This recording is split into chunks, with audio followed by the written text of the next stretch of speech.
Ladies and gentlemen, welcome back. It's been way too long.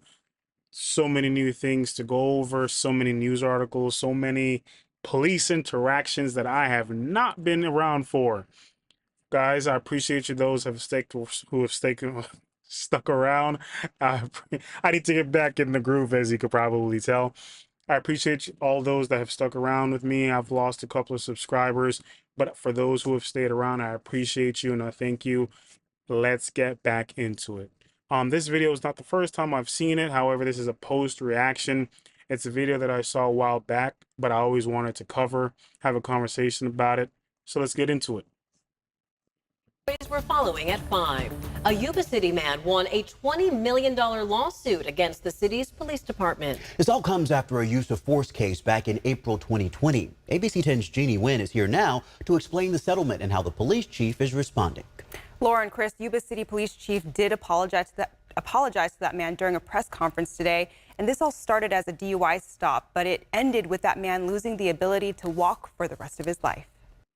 Now, before we even jump into the full story, there's no love lost for someone who gets pulled over for DUI. And let me correct that. There's no love lost for someone who has failed a breathalyzer, wobbling on their feet, and failing a DUI test, okay?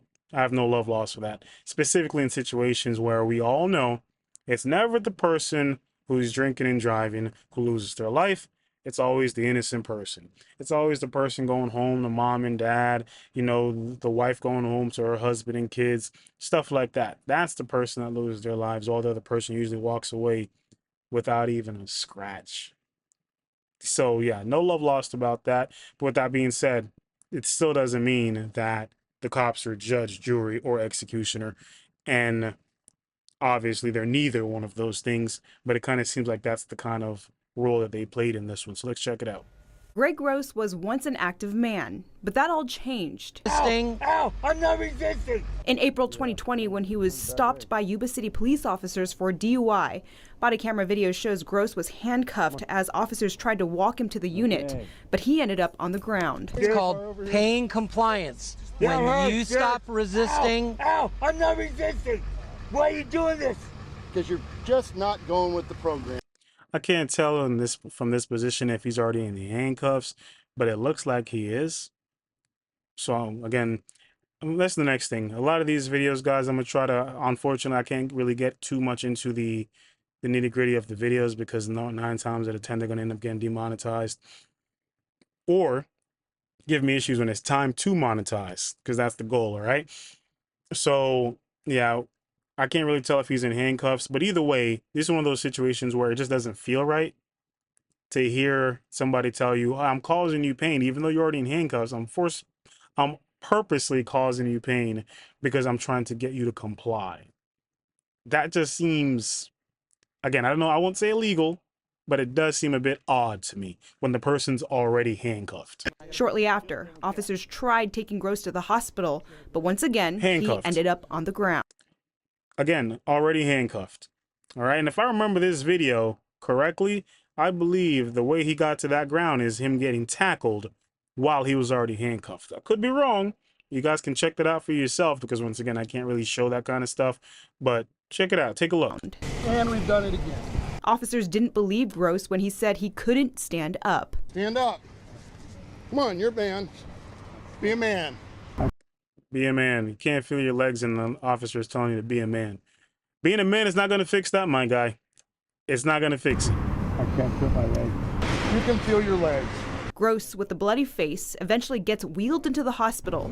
From that incident, Gross completely lost the ability to use his legs and hands. It broke his neck. And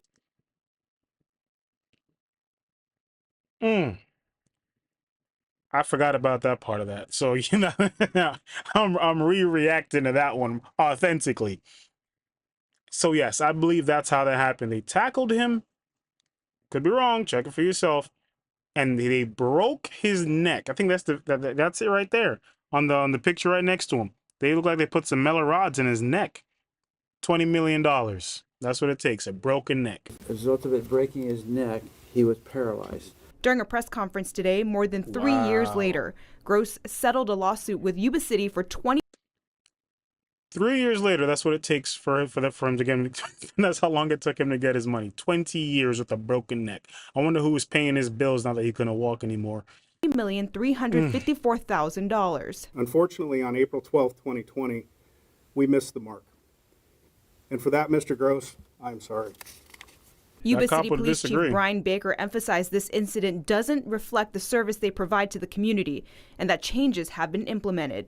We have regular random audits of body cam footage from our interactions with our community members. We have implemented and are utilizing an early warning system to monitor the use of force by our officers. And while he's great, That all sounds good, but I'm going to be honest with you. It took you 3 years to settle with this man after breaking his neck. He's paralyzed and can't walk. It took you 3 years. I don't think you were that sorry about it. Again, perhaps he's not the one in charge of that, and there's a whole legal team that handles stuff like that. But I don't really understand how sorry you really are when it literally takes you 3 years to settle with the man whose neck you broke. grateful for the changes, Gross says he's still in disbelief that this happened. I couldn't understand how someone could be in a position of authority and was acting like that and treating another human being like that. Now, Gross's attorney says Gross was initially charged for DUI and resisting arrest. He pled no contest for the DUI, and the other charge was dropped. As for the officers, his attorney says the officer who actually broke his neck is no longer with the department. If only they could have, checked. I would not be surprised that this wasn't the first time, rather, that he's been caught in a situation like that. It's probably just the first time where it cost them some money, so they did something about it. Well, guys, this is my first video back. I hope you guys enjoyed it. I'll be dropping more often. I have a nice setup, as you guys can see. A little bit more comfortable for me. In case you guys didn't know, I'm a truck driver. I am in my truck recording this video right now, trying to find a time in between to make some content, all right? 1,000 subscribers, guys. Hit that like button, hit that subscribe button, and let's get it moving, all right? Peace.